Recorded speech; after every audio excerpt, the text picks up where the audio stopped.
G.A.T.E program. It was about experimenting on us because they see that we have gifts and they want to keep us small and complacent, so they're trying to suppress us and...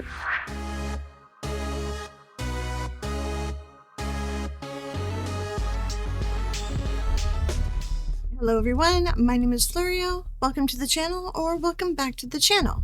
Either way, it's good to have you here. So today I want to talk about the conspiracy that's going on like TikTok and short form content about the G.A.T.E program and how people are sort of believing that this is some sort of secret CIA program or some way that they're making super soldiers or something with kids, and there's a bunch of conspiracy around it. And this is based off a lot of I think it's kind of started on TikTok and it's blown up from there. Mostly just that the program was weird. They weren't pulling you out of class because you were smarter than everyone. It's because you were a threat to the system. Y'all, I'm freaking the fuck out. There are so many demonic energies attached to that. Because it was never about us being smart and them trying to help us get better in school and smarter, yada yada. No. It was about control. It was about the G.A.T.E program. It was about experimenting on us because they see that we have gifts and they want to keep us because they don't want you magnetizing what you're gonna magnetize with that. And like I've said previously on this channel, we're going to be moving into anything that's sort of woo-woo adjacent, I would say. And, I say woo-woo because it kind of falls into this, whether we're looking at conspiracy stuff, spiritual stuff, whatnot. The G.A.T.E program conspiracy also runs that kids have these psychic abilities, and that's why they got put into this program. So we're going to talk about it. And this is not a deep dive, just a reminder. I do deep dive, documentary kind of video, essay kind of style videos.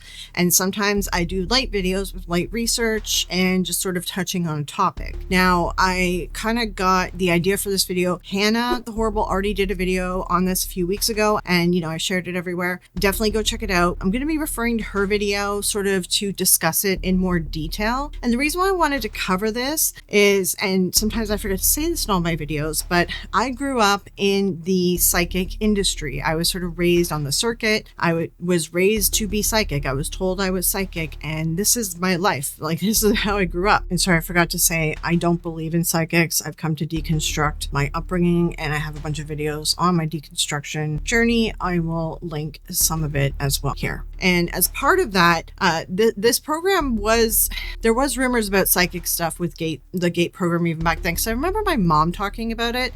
And my mom, I remember she was trying to get me into the gifted program. So I have a bit of experience with some of the aspects of it, and also I have a lot of experience with the psychic stuff. So that is why I thought this would be a good topic for us to tackle, because all the conspiracies and everything that you're seeing on TikTok and Instagram Reels and everything, it is just all conspiracy, made up, fictionalized, confirmation bias, and what I am noticing, a sort of brain rot / short form psychosis. Let me tell you guys something that scares the fuck out of me. Because I was watching all the videos. By the way, I lost my voice. Bear with me. So I need to talk about this because I need to know if anyone else understands what I'm going through or what I'm feeling, okay? Because this shit's like scaring the fuck out of me. And I do want to do a separate video to discuss this because it is becoming a problem. It's very interesting because a lot of people will make a decision or make a final thought on something based on a short form content, like a short reel. And I've noticed it with some of my stuff. I have some shorts out. They're only like 3 minutes on YouTube, and people already make all these assumptions. They call me out on stuff, and I'm like, okay, but if you watch the video that I linked to it, I cover all this in the video. But people, their attention spans are so low now. They're taking in the short form content and it's just spreading like wildfire. And that's sort of what's happening with a lot of these conspiracies and a lot of misinformation being spread in the world as a whole. I want to touch on, I want to call it short form content like psychosis. When I was researching it, a lot of people are kind of referring to as brain rot, I guess. But I do think it's very similar to like the AI psychosis because people truly convince themselves of these things. It's like a mass hysteria kind of event, because if everyone is saying the same thing, then it must be true, but we're all implanting ideas into each other's kindergartner's brain, that's the problem. That's the disconnect here. So I thought this would be interesting for us to discuss. I'm going to go over the GATE stuff. We're going to compare it to Hannah's video and sort of use that as a guide as we go along. And then I'm going to get into some of the short form issues with short form content and the brain rot stuff. All right, that being said, let's jump into it. First, let's discuss what is the GATE program. So the GATE program, it's actually an acronym and it stands for Gifted and Talented Education. So I'm in Canada here. I don't think that we called it GATE. I remember it being called the Gifted class, but I think there were some other names as well, depending on where you were and which decade it is in.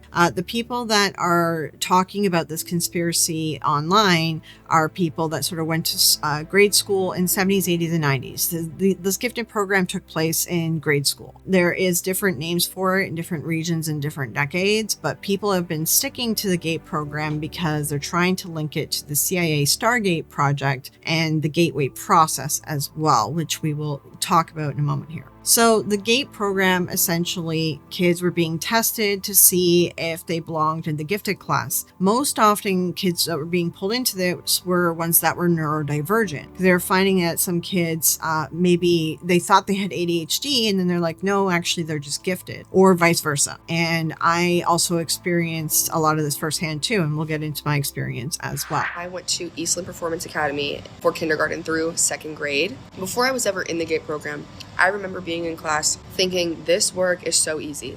I'm so bored. And of course I got diagnosed with ADHD. I would do all my work in like 10 minutes and I would sit there bored as crap for the rest of class, to the point that my teacher started trying to give me extra work. It is interesting because I also have like a high IQ. I got bored easily and I have ADHD. There's an aspect to all this with ADHD as well, with intelligence. A lot of people who have ADHD are also very intelligent too. So they end up in the gifted program as well, even though they have both intelligence and ADHD. So there's an aspect to that too. To the point that my teacher started trying to give me extra work and I would still finish it. She would give me harder work and I would get it done. I would be done with all of my work and my teachers would let me go hang out in other classrooms. I remember the teacher first telling me, you need to give this paper to your mom.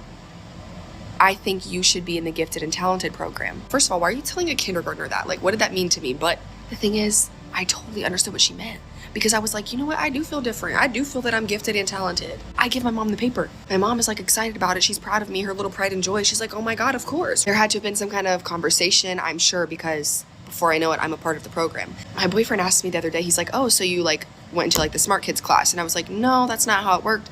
I stayed in my same classes, but every now and then these people would come and they would take me away from the classroom. I feel like I went to numerous different places. Okay, I remember a van. I remember being in a room, like a different room in the school, I think. I remember leaving, and I don't. All right, and then just to explain a little bit of this too, not every school had an actual separate class. And for example, I don't know if I've gotten to this point in the video, but my mom wanted me to get into the gifted program, you know, with the ADHD, and the teacher's trying to tell her I have ADHD. She was like, no, she's just intelligent. She was trying to get me in. So I sort of didn't want to be in it. Like, I didn't want to be picked on in school, and I wanted to kind of just be in the middle. I didn't want to be in the basic class, is what we called the kids who were struggling in school. And then there was the gifted class, and I didn't want to be in separate ones. So where I was, it was a separate classroom, but some places didn't have the money or the infrastructure for a separate classroom. So you would essentially do work in class. They just give you extra work as part of the gifted program in class. And I remember doing some of that for the initial testing. As for her being taken into another room and given stuff to do, they used to do that with me with IQ tests. And that's probably something of what she was experiencing. For the van and being driven off somewhere, I would assume that there's probably something to do with field trips with the gifted kids, because I do remember the gifted kids went on special trips to places too. I don't know how much of this she's truly remembering fully, how much of it is being fed off of other people's TikToks and she's just implanted some memories by accident, but there could be some mundane explanations for all this. It's just, it was a different kind of schooling for people that were in the gifted program. No, I was taken somewhere once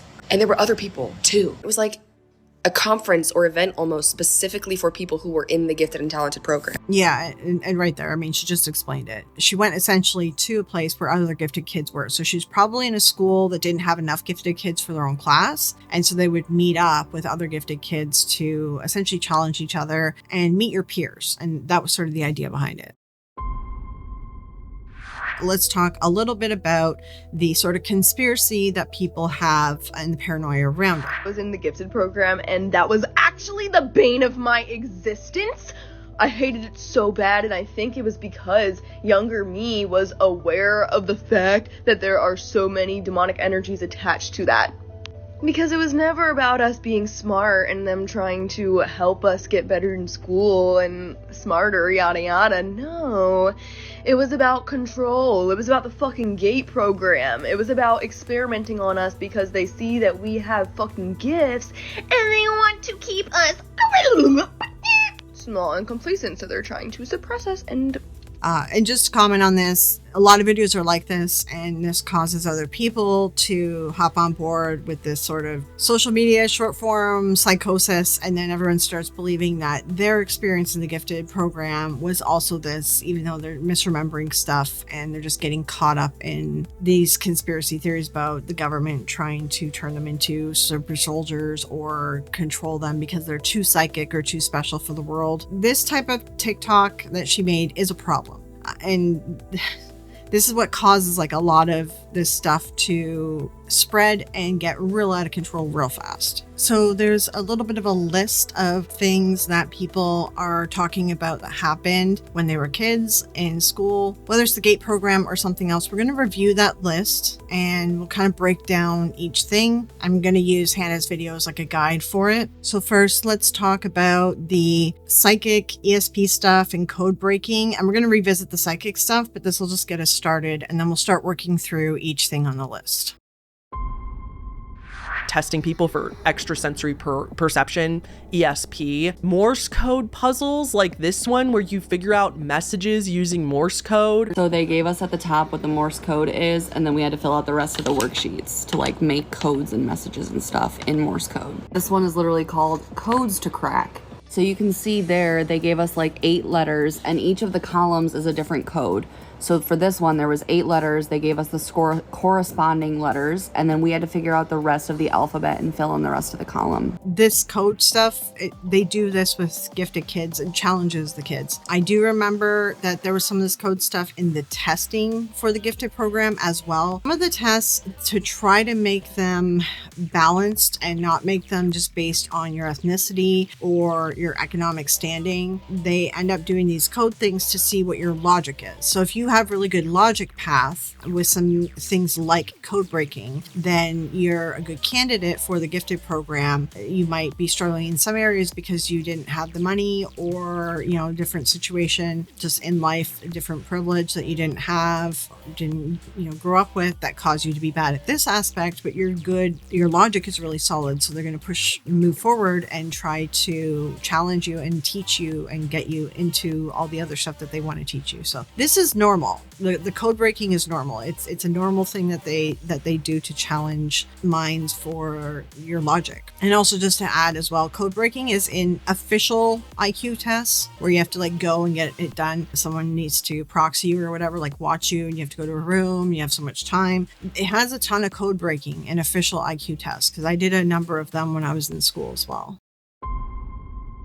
The next thing on the list, though, also people are linking, is these bright colored drinks. And really what they were was, it was fluoride, because a lot of people during this time still weren't necessarily on city water. City water has added fluoride to help prevent cavities and build enamel for teeth. The fluoride's really good for us. Now, we wouldn't drink it, you'd swish it and then spit it out. Y'all, I'm freaking the fuck out, and I'm gonna tell you why. You know the GA.T.E program? The shit we took when we were in elementary school. If you know, you know. My boyfriend said he never took it. He doesn't remember Pink Liquid. He doesn't remember the headphones. He doesn't remember any of that shit. Bitch, what? Let me tell you guys something that scares the fuck out of me. Because I was watching all the videos. By the way, I lost my voice. Bear with me. So, I need to talk about this because I need to know if anyone else understands what I'm going through or what I'm feeling, okay? Because this shit's like scaring the fuck out of me. Bitch, let me find out that pink fucking liquid is the reason, the fluoride shit is the reason why I'm going through this. Just a comment on this particular one. Not every school was doing these things. I switched schools every year growing up. We moved around a lot. Some schools did do the fluoride, some didn't do these things. It just kind of depended where you ended up, I think. I think like with the fluoride thing, a lot of it was if you were in like a rural school, which I did end up in some, and then I ended up in some schools that were in the city and they didn't do the fluoride thing. So it all kind of depends which school you were at, where you grew up, things like that. Essentially, schools were providing that because a lot of kids were still living in areas that didn't have fluoride in the water. And I do remember that when I was a kid as well, because my mom and my whole family has this issue where they all think they're allergic to everything and they're not. But my mom thought that I was allergic to fluoride and I'm not. But I remember being exempt from the fluoride stuff because she thought I was allergic. And I thought I was because she said I was. So, but anyway, I do remember that. I remember that mainly because of, it did cause problems with my teeth later. On you and make you drink fluoride. It sounds nuts, but it's the truth. A lot of times, I don't remember this for me, but I've heard a lot of people talking about this, how they give you a pink drink at the end, and then people think that that literally wipes your memory. Yeah, and again, the fluoride was just to help with cavities and enamel on kids' teeth. But yeah, everyone starts thinking this because they see a TikTok and it spreads. And I just wanted to show you guys the fluoride stuff as well. So in the 90s, for example, they would give kids fluoride in school. It mainly happened in like rural and low income areas. You can see the sort of information about this too. Fluoride rinse in schools. Some parents have, in 1983, some parents have voiced opposition to the rinse programs known as Swish and Spit that gives the students fluoride. This is New York Times, which I can never access any of their articles because it's all paid. But you can see in 1983, parents were raising heck about it because I remember people, even right now, people are complaining about fluoride because there's conspiracies going around that it's like whatever making... Isn't that the stupid conspiracy about making frogs gay or something? Anyway, brain rot.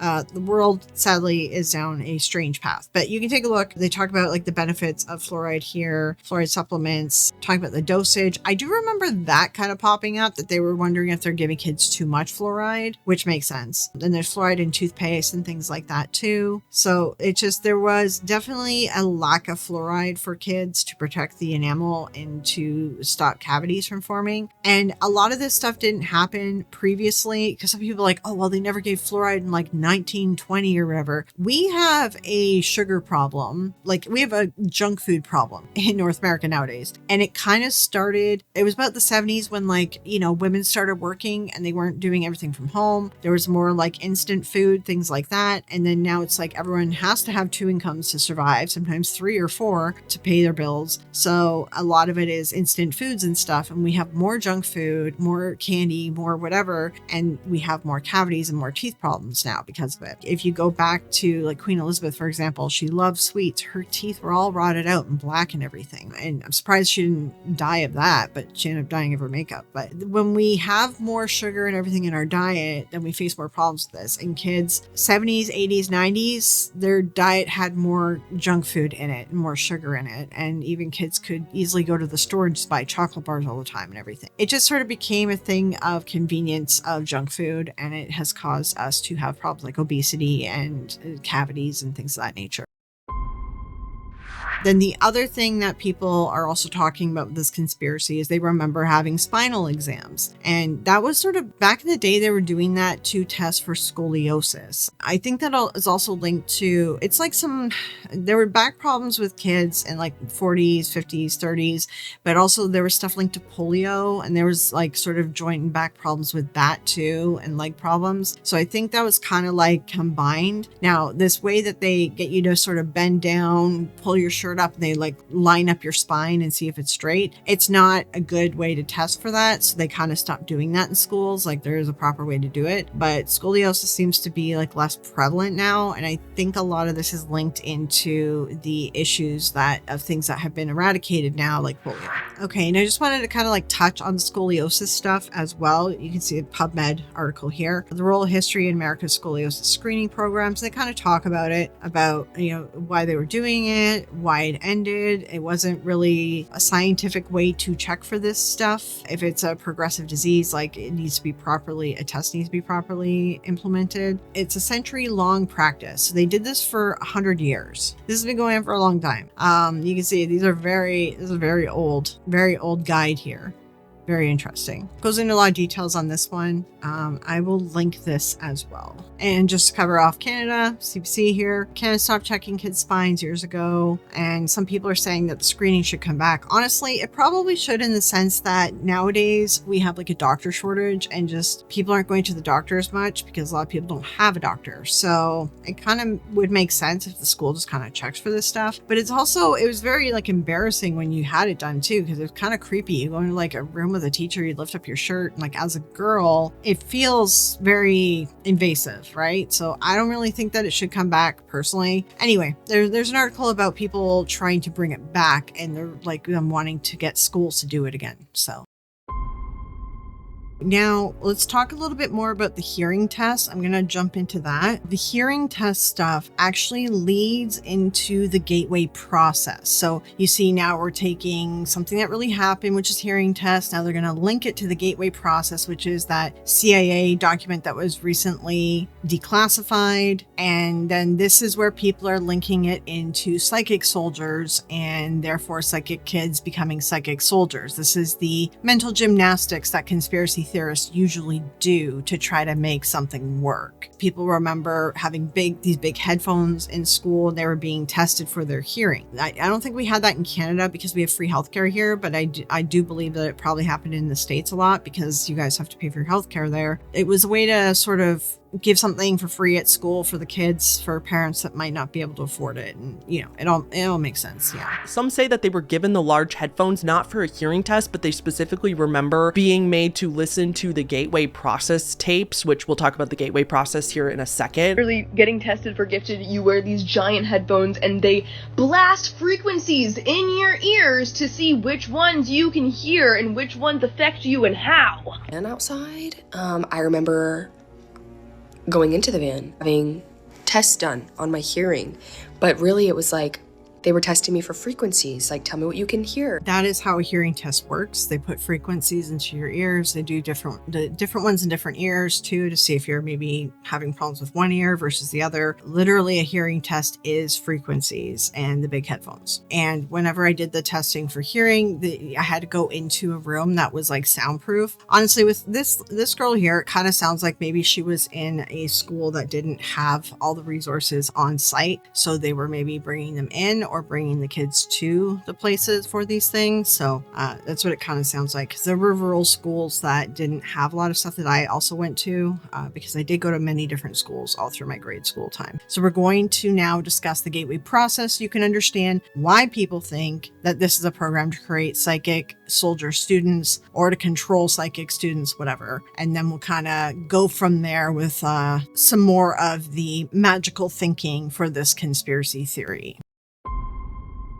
So a lot of people believe that these tests and these things that were happening are all linked back into secret government program to make, I guess, super kids, psychic kids, super soldiers from a young age, things like that. There's all these, it kind of gets into all that. Right. I do want to actually drop in the information that Hannah provides about dreams and mall world and stuff like that, because it does circle back into the gateway process, because it ties everything together into the psychic soldier stuff and astral projection and everything. So we're going to kind of talk about that, and then we'll probably circle back around. She also did a bunch of videos on Mall World, so I do suggest that you check them out. It's interesting as a conversation piece and for something to talk about, but in my opinion, I do think that it's like a shared sort of memory, thought process, idea that we're implanting into each other by watching your TikTok, and then you go to bed and sleep, and then you end up in Mall World. Like, you know, this is just, we're essentially helping each other create a dream together. And then there's the dreams. People that were in this program report now that they have extremely vivid, often lucid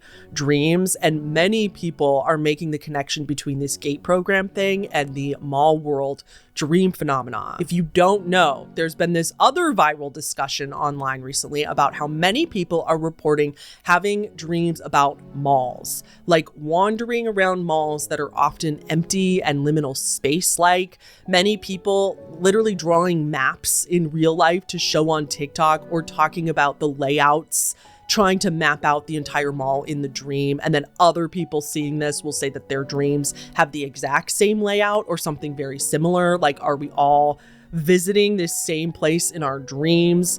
I will admit, it's a cool concept. I do kind of like that weird, like, sci-fi idea of people all going to the same place in their dreams. And I do find the dreams in general very fascinating, because I do sometimes wonder if there's more to them than than science thinks that there is. But that's another big theme of this, is a lot of people in the GATE program saying that they also have these mall world dreams. So there's something also coming up right now. It's called Mall World, and it's basically a lot of individuals that were involved in the GATE program, which is an underground program regarding mind control of children.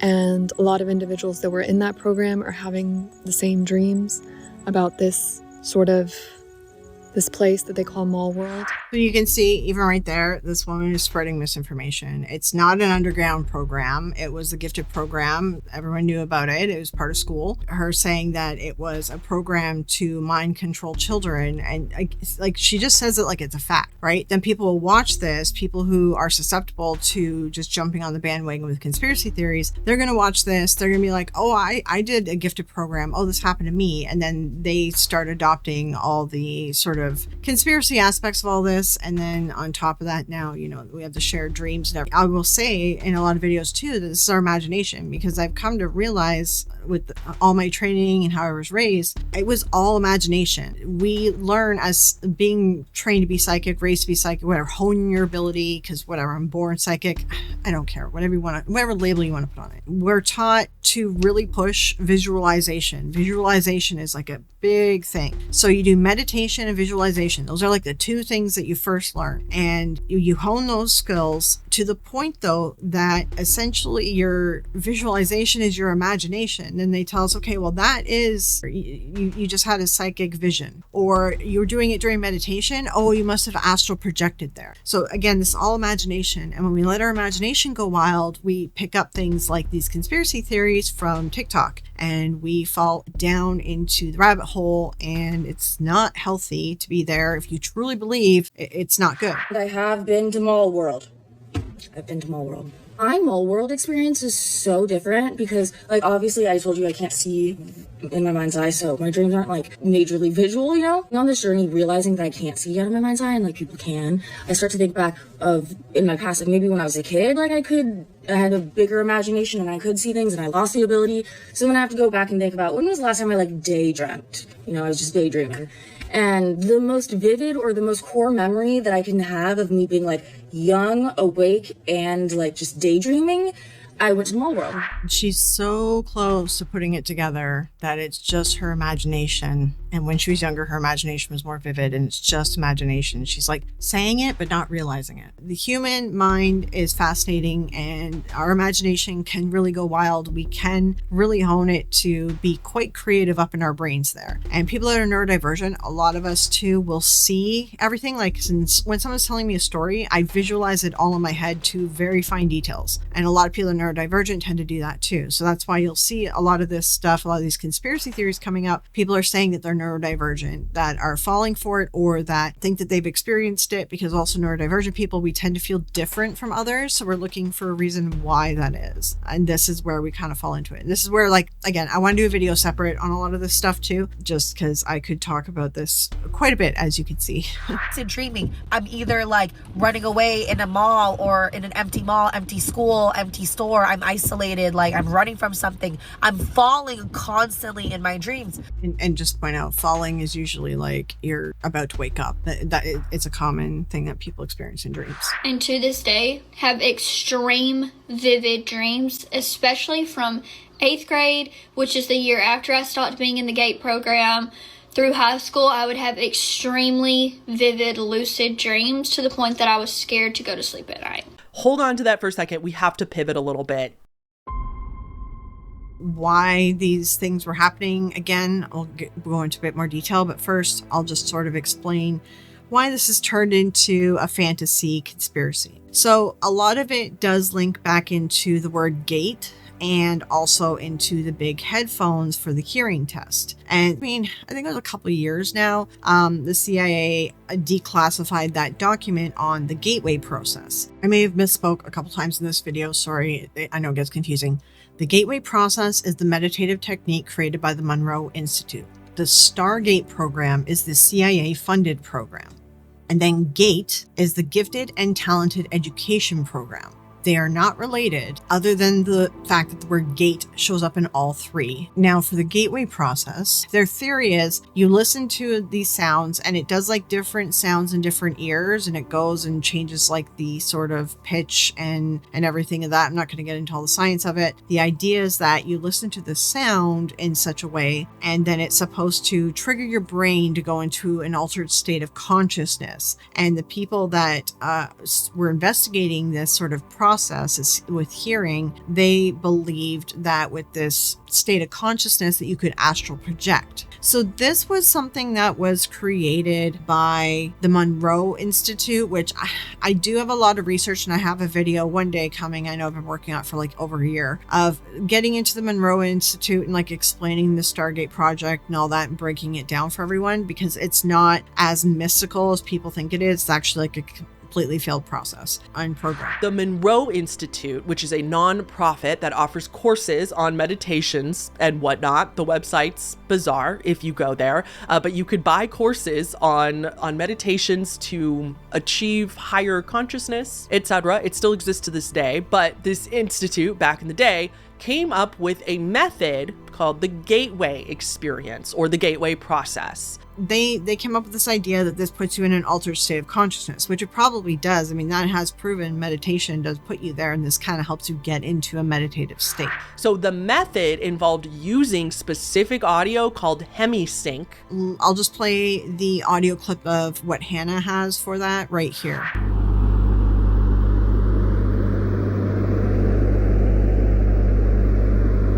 So this hemisync audio was supposed to synchronize your two brain hemispheres, hence hemisync, like your two sides of your brain. That's why sounds would be on either side. It's a whole thing. They took that theory, the hemisync theory, and used it in the Stargate program that was funded by the CIA to see if that theory would work to help people astral project and make psychic soldiers and everything. And if you take a look at the CIA documents that were declassified, it shows the pictures, as Hannah showed on the screen too, of the brain and their theory about the different sides of the ears and the sounds and everything. So this is where we're going to circle back around and go back into the TikTok conspiracy theories around the gifted program. During the Cold War era, there was rumors that Russia, because Germany was doing this during World War II, that Russia was using psychics as a way to get a one-up on America. And so America's like, well, if they're using psychics, then we should try it too, right? Exhaust all your options. So the gateway process is just a report that was submitted to the CIA on a possible way to create astral projection, psychic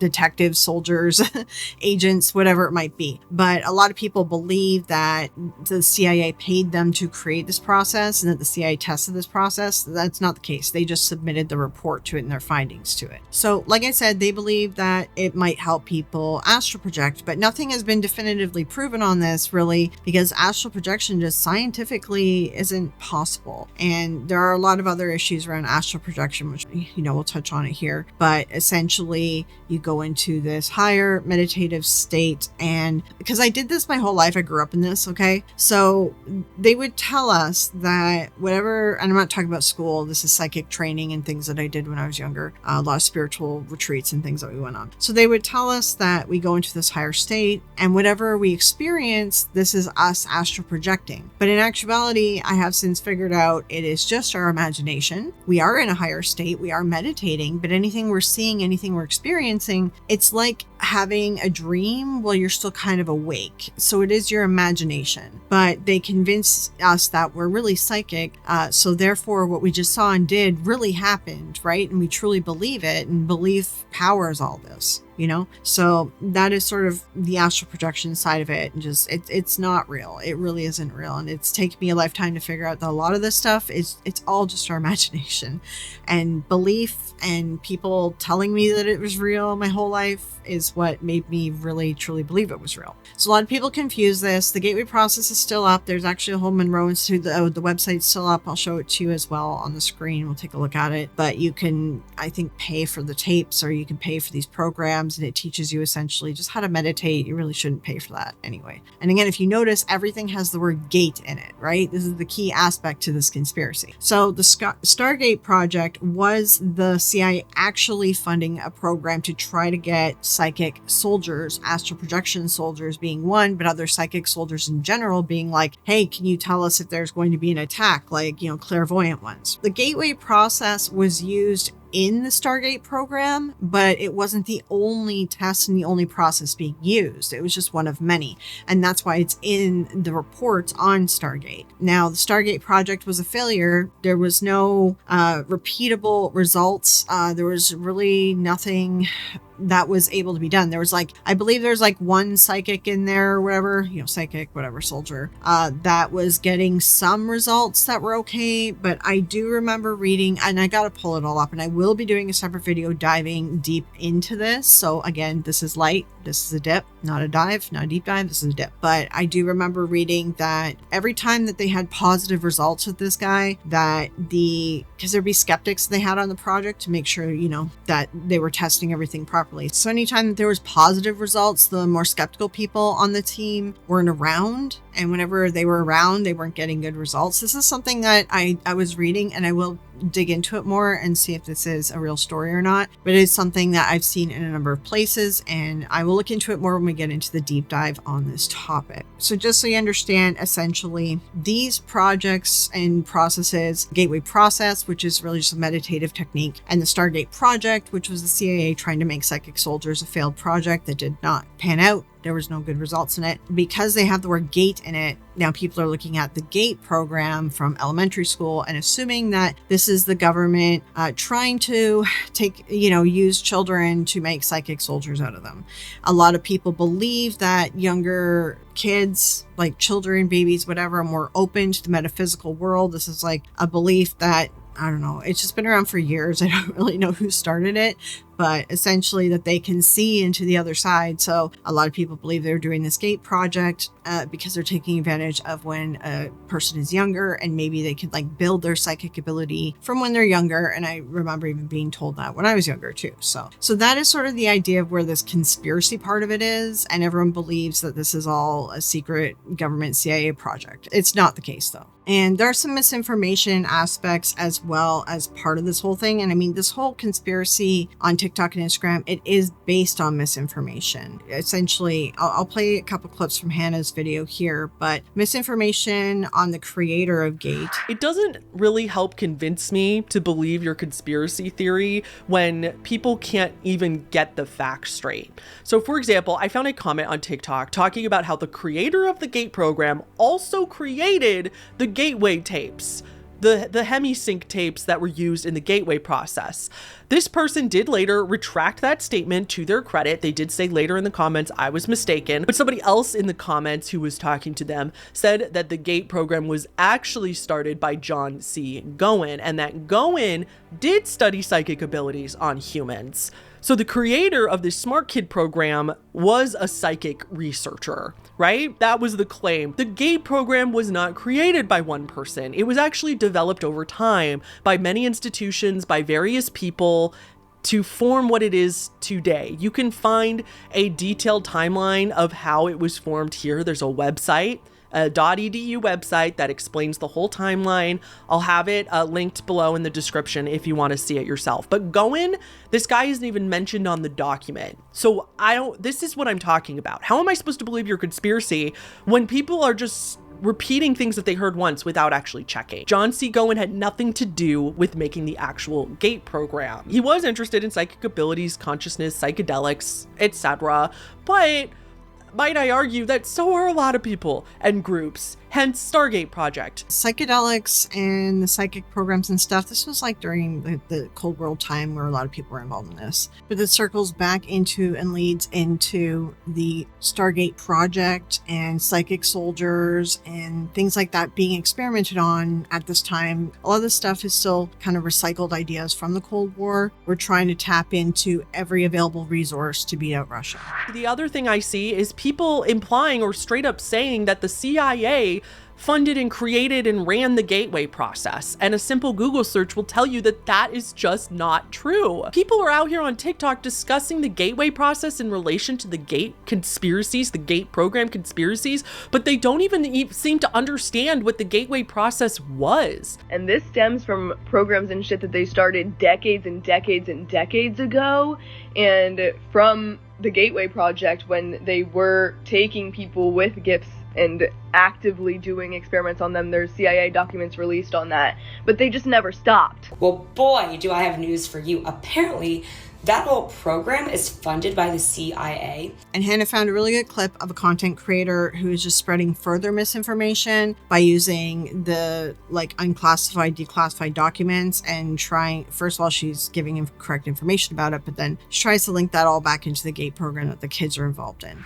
Okay, so this lady here, I do want to really kind of feature this and want you guys to look at this. There's other people like this woman here, what she's about to say, who have been breaking down the Gateway process that was part of the declassified documents and also the Stargate program. That, again, the Gateway process, it's kind of like, okay, this is a way that you can meditate. The Stargate program funded by the CIA was like, all right, we want to figure out if astral projection is a viable thing for soldiers, psychic soldiers. So we're going to try all the different methods to see if we can make psychic soldiers. One of the methods happens to be the Gateway process, but it's not the only method that Stargate, the program, tested. And that all being said, all these have nothing to do with the GATE program for kids. That is the gifted, talented program just for gifted kids. You know, it's just extra work and, more training for them, I guess. Like, it gets them a chance to get into better universities and colleges and everything. But the point is, I want to feature this woman because she really gets all the information wrong, and she breaks it down though as if she's very confident and as if, yes, this is the thing. I've done the research and this is what it is. And it's people coming on and being confident like this is what spreads a lot of the misinformation, because people believe that she's read all the documents and fully understands it all, and she doesn't because of how she explains it here. So let's take a look at her explanation. We can prove now that the CIA was actually conducting experiments in elementary schools, and they called it the Gifted and Talented Education Program because they started to release the files and actually give us cheat codes on astral projection and healing our own bodies and mind control and mind reading. It sounds like a conspiracy theory, but FOIA. Literally, I've read these documents. If you read the documents, it does not say anything about this being successful at astral projection. It says that it does put your mind into another consciousness, which is called meditation. That's the idea of meditation. You go into a different state of consciousness. And it says nothing about mind control, and it says nothing about this being done to kids. So she's got some correct information in there mixed with a lot of incorrect information and misinformation, and then people will take this as accurate because no one goes and reads it themselves. She says FOIA. You don't have to FOIA it. It's just online. You literally don't FOIA it. It's on government websites. You can download these documents and read them yourself and see that they don't say these things in it. FOIA. Insert receipt. I'm kind of wondering if I should do a series on the cheat sheet that is in astral projection and healing your body, 55515, that's in this workbook. Additionally, This really doesn't say much about healing your body yourself. It's really just about astral projection, this stuff. She's given it mystical properties that just aren't a thing. How to create an aura around you, which is your electromagnetic field, to essentially control your own nervous system, your body, your regulation, all of that. So if you're interested in that kind of thing, let me know, because maybe I will. So it does talk about like sort of doing the aura thing, but it's a way, it gets into the astral projection, like that's part of it, but that's not saying that you're healing your whole body with it. It very much is about astral projection and psychic soldiers and all that stuff, right? Spying on other countries by astral projecting. That was the goal of this. Now, this is just a guide of how they said that they did it, but the project was a failure. They weren't able to do this. Humans just can't easily slip into this. This isn't a thing that we can do because astral projection, everything's just not real. This is the workbook. She shows you the workbook so you can see CIA number on it and everything. So it makes it sound like she read the whole thing. It makes it sound like she read all the other materials and looked into the whole thing as a whole. It makes it sound like she's done the research so that you don't have to. And this is what happens. This is what gets spread online. People don't double check what others are saying, and then it turns into a complete just like broken telephone kind of thing. Especially when people are doing this as short form content, because then people don't really dive deep into it. You don't really question it because you're like, well, it's short form content. You can only do so much per video. Like this is what we've gotten used to as well. So the short form content, it's killing our intelligence, man. I'm telling you. You know, I was in the GA.T.E program, so this is released now. I can talk about these things. And then she's like, I was in the program, it's released now so I can talk about these things. When you're in the GA.T.E program, they don't make you sign an NDA as a child. So like, you see how she's making it sound like it's very suspicious and government controlling and this and that. Like she's making it sound worse and making assigning things to it that just aren't true. And then the other aspect, and I kind of am keeping this separate from the stuff that is confirmed and real, like the fluoride, the hearing tests, the spine exams. Yes, that really happened. But the other thing, a lot of people are misremembering that Zener cards were used. Now, is there a teacher out there that maybe used them because they were into the woo-woo stuff and wanted to test kids? Sure, I could see that. But this wasn't a regular thing. Zener cards were not used on the kids for the GA.T.E program. Students reported using flashcards with shapes on them, similar to the Zener cards, which have historically been associated with testing people for extrasensory perception, ESP. I do believe that the Zener card thing is just at this point like a shared psychosis, like with too many TikToks and things saying this happened, so people are convincing themselves that this happened. I just wanted to kind of like Google, did kids use Zener cards in grade school? You know, I remember some people, friends and stuff using them. I remember some stuff in high school, but like it was definitely not like part of a curriculum or anything. I remember kids just playing with them and stuff. Some people, like once in a while, you'd see them pop out. Kind of Googled it to see if there was any standing to any of this. Honestly,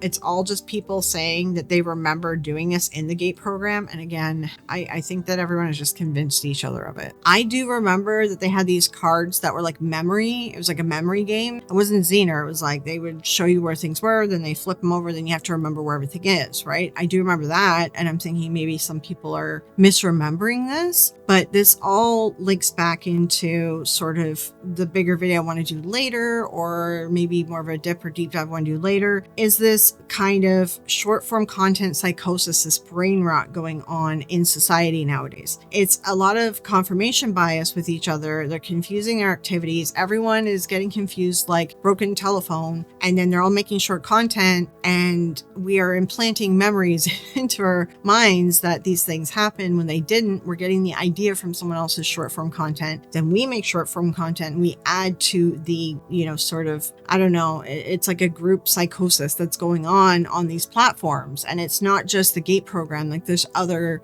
topics and everything that we're running into these problems with. And we are implanting these memories. And this also goes into, and I know Hannah really enjoys this theory as well, as the mall world. So since they started remembering the GA.T.E program, since they've been doing their short form content and consuming other people's short form content with the GA.T.E program, they're saying that now they're having lucid dreams and they're dreaming about mall world. And again, if they know about mall world, that means they're consuming the short form content about mall world. And the problem with all of this is that they are all giving each other the memories to use in their dreams. They're all giving each other the stories. So when they're dreaming, they're creating their own like version of it, but they're basing it off because they just watched a bunch of content today day talking about the GATE program, talking about lucid dreaming, talking about Mall World. I don't think that it's like a shared dream that everyone's having. I think that people have implanted memories and ideas into each other's heads, and then when they go to sleep at night, they're all dreaming about the same thing. So, and we could talk about this like quite a lot. I mean, I could get into this quite a bit, and this is something where I do want to get into, but I think I'm going to do it as a separate video because, you know, with the way the YouTube algorithm is and everything, I think we'll keep the GATE program sort of on this video. We're going to dive more into this sort of shared psychosis thing in another video. And a big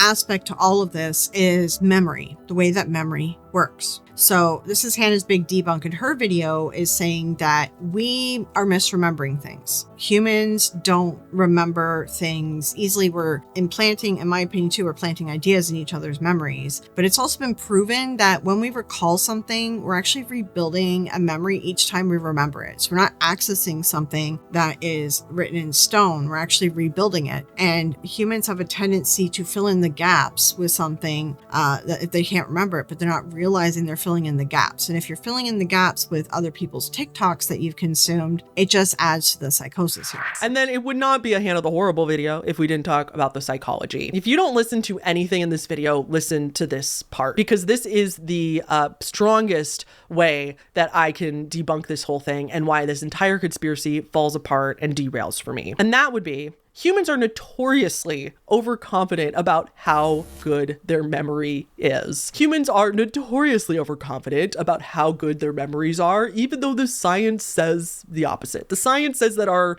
memories are actually notoriously bad, like awful. Like nobody is immune to false memories. And if you want to check out Hannah's video, she does reference there was a study done on 9/11, people's memories of what happened during 9/11, and people were misremembering a lot of stuff. They're filling in the gaps based on like they did a study of like a couple years after, then 10 years after, and so forth, right? And they're just finding like over time we degrade more of our memory. So when we're filling in the gaps and we consume all this short form content constantly, it becomes our new memories essentially. Kind of review a little bit about memory stuff because I was reading a study about this, and this made me, I remember just talking about with Stevie because I'm like, listen, a lot of these kids from haunted houses from like the 70s, they're adults now and they are adamant that these hauntings happen, that these things happen. But the thing is that our memories suck, especially as kids, and it's very easy to implant memories as kids. And this is when I read about this study that we rebuild our memories every time we're recalling it. So we're going to take a look at a couple of things here, just to kind of talk about this a little bit. Okay, so this is a CBC here, and it talks about we change our memories each time we recall them. That doesn't mean that we're lying though. Like, yeah, we're not purposefully lying. So science has proven that our memories are more fragile and faulty than we ever thought. Oh, it looks like this was a video thing and it's not loading. I have some other websites to take a look at. This is a podcast here, if you take a look at it, and this doctor here talks about, she did experiments revealing how memories can be changed by things that we're told. Facts, ideas, suggestions, and other post-event information will modify our memory. So she actually talks about this in the case of law and how people are witnesses on the stand. So obviously that is a big part of, as well, people getting found guilty and everything, is sometimes it's based on a witness, but it is well known that humans, our memory is iffy. So there's a whole podcast here you can check out. I'll put the link to this below as well. So this study as well talks about that we update our old memories with new information. And this is part of our human survival methods, and thus it can cause us to have incorrect memories when we go far back. There's also another study I was looking at too, this study here, where it talks about how we can access our old memories, and sometimes our brain tricks us into thinking that it's the correct memory, but it's not the correct memory, and sometimes it is the correct memory. Point is, our brain gets confused sometimes. And there's a lot of studies out there that show a lot of memory work done on short-term memory. Short-term memory, we tend to be more accurate, whereas it's a long-term memory though. Like we're going back decades here to remember grade school. That's the ones that can be affected by the new information that we're receiving on these TikToks and short-form content, and it's affecting our memory. And some people even say that they didn't remember the GATE program, or they didn't remember that until they saw someone's TikTok. It implants something into us. Okay, and this is a study from Harvard saying study finds memories can change with each recall. obviously there's an issue with criminal justice implications with that. This study done by Donna Bridge, postdoctorate fellow at Northwest University, she actually discusses that memory is not simply an image produced by time traveling back to the original event. It can be an image that is distorted because of prior times you remembered it. Your memory of an event can grow less precise, even to the point of being totally false with each retrieval. And again, this goes back to our caveman brain, because we need to update old memories with new information. Like, okay, that tiger over there has sharp claws, but I didn't see his teeth yet. Okay, next time I saw him, I saw his teeth. So I'm updating that previous memory to now tell me that he has teeth as well. Now also I can see a cheetah runs faster than a lion, so now I know lions are slower. Like, this is part of our primitive caveman brain. So we have to really keep this in mind when we're remembering stuff. We got to ask, are we being sort of affected by someone's TikTok? And a lot of people want to feel special, or a lot of people are neurodivergent and they feel like they don't fit in. And this is their chance saying, oh, okay, this must be what's going on with me. This is why I feel this way. And there's more information, the full article and everything, and the journal paper here too. So again, I will link all this stuff below. All right, this is University of Toronto. For those of you who aren't Canadian, University of Toronto is like the Harvard or whatever of Canada. So they say researchers reveal how our brains update memories when recollections are proven wrong. So they talked about the brain's hippocampus and updating memories when the recollections are shown to be inaccurate. So again, this is this whole thing of we update previous memories with new information when we need to. It goes back to our big caveman brains. It's just something to keep in mind with a lot of the short form content, is that we are definitely implanting ideas into each other, and with our imaginations going wild and everything, it can get out of control. Many people reporting on this say that they had completely forgotten about all of these strange activities throughout their childhood. Like, memories completely blank, did not even remember that this happened at all, and only started to remember them in adulthood. And even then, the memories are extremely fuzzy and dreamlike, almost like they weren't supposed to come up and they were supposed to be blocked forever. But that specific gap in time is a common theme. And like I have already been saying, a lot of this is sort of implanted memories on accident most of the time. This is the same stuff with the alien abduction memories that are linked to a therapist that kind of implanted it. The satanic panic, where the cops accidentally did it by questioning the kids and convincing them stuff happened, or therapists. Even nowadays, like when you look at Teal Swan, there's still therapists doing this that are convincing people that they were going through satanic ritual stuff when they were kids when they weren't. A lot of this is implanting memories, because it does happen. You know, we see these messages from people on social media, we see all these shorts, all this like testimonials from people saying this happened, and then we suddenly convince ourselves that it happened to us too. And it is like a group psychosis, like a group think kind of situation here that we're dealing with this stuff. A lot of people will say that they didn't remember this until they saw someone's TikTok. Like it's things like that. Okay, so now let's compare some of these key signs that people say that you would have been a, I guess, psychic kid or in the GATE program or whatever that they'd want you for their research. All right, so like some of the signs as well is that like a mole on your left arm, like I have one. Most people have moles or freckles or spots anywhere. I have a bunch down here too. The other one is like a birthmark on your face or head. I don't know. I had like a lot of like little thingies around my skin and stuff. They've kind of grown out over time, but most people often do have something like that as a baby too. Just even like not necessarily a discoloration birthmark, but it can look like a kind of like a jab or like a hole in your skin, and it fills out when you get older. Another thing that they talk about as well is that you almost drowned when you were a kid, and that triggered something in you. And this is actually a common thing as well. When I was a kid, I remember this, the almost dying or drowning or whatever can happen to you. So this did happen to me. When I was a kid, I had something going on. I do think that it was probably related to ADHD, to be honest, but I would sort of zone out. And if I was walking while I did that as a child, I had no sense of like self-preservation. I just was checking out for a minute, because people with ADHD, I find, I don't know about a lot of you guys, but I know some people have told me this too. I zone out because it resets my brain a little bit, because I'm starting to run low on energy, and then it kind of resets my brain, and then I can get back into whatever I'm doing. So I do remember this, that we were at the pool. I was with my mom, her best friend, and her daughter, who I was friends with her just by association. So I was at the pool and I zoned out and I just walked into the pool. Like I'm like 5 or something, 4 or 5. I walk into the pool and I just sink. I remember it happening. I remember watching it all happening, but for whatever reason, I had no sense of self-preservation and I did not do anything. My body didn't do anything.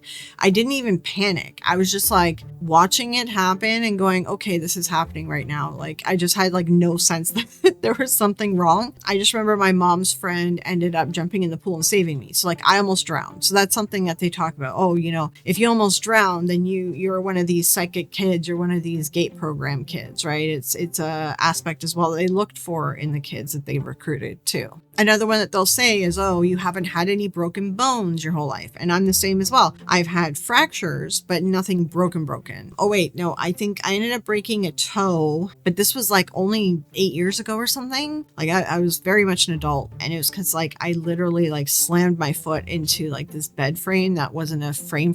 It was like hard. Yeah, it bent my toe backwards. That was the first time I ever actually broke a bone. Otherwise, I had like fractures that I had in bones. One was falling on ice, and that one actually needed time to heal that I had to see a doctor for. But that happened when I was like 28 or something. I didn't have any broken bones as a kid or anything like that. So if I was a kid and they were looking for that, they'd be like, yeah. Now here's the thing. If you watch my star seeds video, you'll know as well that these are also the same questions that they ask people to see if you're a star seed. Oh, you know, you didn't have broken bones. You didn't this. You maybe had this. You were different from other people. You felt different. Like it's the same questioning that happens in star seeds is happening with the GATE program stuff. And when we link back into all this, even with the GATE program and the testing that they use, a lot of it as well was very focused on, the testing, it tended to leave people behind that based on their race. Usually they would pull in children that were Caucasian and Asian a lot into the gifted program. A lot of the testing, however, was created based around as well, not just being white, but also higher class, like more money at home. So if you're too poor, you wouldn't understand some of the terms and logic and things being used in the testing because you've never experienced it as a child because you're too poor and you don't have access to these events, right? So that's another aspect with the testing, is it all is very discriminatory, sort of by accident with the testing. And just to be clear, that was the initial gifted program stuff and the initial testing is same with IQ testing and SATs. Initially, they were kind of set up for a certain race and certain economic class. Over time, it's obviously been adjusted and changed. So in Hannah's video, she actually talks about like she was never considered for the GATE program. She struggled in math, and to be honest, like yeah, I struggled with math too. So when she's talking about, she's saying like she had all these things too, but she was never considered for the GATE program. She never took part in the GATE program. So how do you explain that she has all the signs of a kid who should be in the GATE program or was in the GATE program, depending on which conspiracy theorist you're listening to? How do you explain that when she never took part in the GATE program? So, it's kind of like a little bit of critical thinking here. And so I'm just going to kind of end this on this point. And like I said, I'm going to do a separate video on this, but kind of talk about short form content psychosis. Short form video media use associated with greater inattentive symptoms in a Thai school that they were doing a survey on. This one here, impact of short form video use on cognitive function as well, lead to problematic usage patterns, adverse mental health outcomes. Is brain rot real? And they talk about the long-term impact of short form video. Like this stuff might actually do more damage to the human race than like smoking, to be honest, because like it is making people dumb and making people fall for a lot of things that just and you combine it with AI, like this is just it's crazy. So this is something that I want to kind of get into in a separate video. And I just want to kind of show you that people are talking about this, like short form video addiction, brain rot, how they could be harming young minds, how to break short form content addiction. That is a thing. Actually, I will be doing a video on a psychic that I believe is addicted to live streaming and social media and addicted to being a psychic. So we're going to be talking about that in a separate video too. But this is a whole other sort of topic that that I do want to dive more into in its own video. So I just wanted to kind of touch on that at the end here. So hopefully this video wasn't too hectic for you guys. I kind of just wanted to do something a little bit easier to kind of film and get out quicker. So definitely after you watch this video, please go watch Hannah's video. She does a really good job diving more into all this too. And she does more research on her end as well. I just did like a little dip here again. So yeah, thank you guys for coming out and watching this video with me and discussing these topics. Let me know what you think about this. Let me know what you guys think about short form content and how it's affecting us nowadays. I want to hear you guys' thoughts, especially like leading to making the video I want to make. You know, maybe you guys have some insight or something interesting that you would like me to look into and add to it. I'd appreciate any comments below. And before we leave, I also want to thank all the members and patrons for supporting the channel as well. Also, I will be updating the memberships. They change like currency and prices and things, so I'm going to be adding some different levels just because I can't change some of the prices and such. So you'll see some updates there, and I will be getting back into doing more with the Patreon as well. Just kind of trying to get back into the rhythm of things because life is hopefully going to start leveling out soon here. So thank you guys for the members, everyone, for hanging on. I should probably wrap this up. Sorry, I'm rambling too much. Anyway, I will talk to you guys later. Thank you again for coming out. Don't forget to like, share, hype, comment below. It really does help the channel and the video out. All right, I'll talk to you guys there. Bye.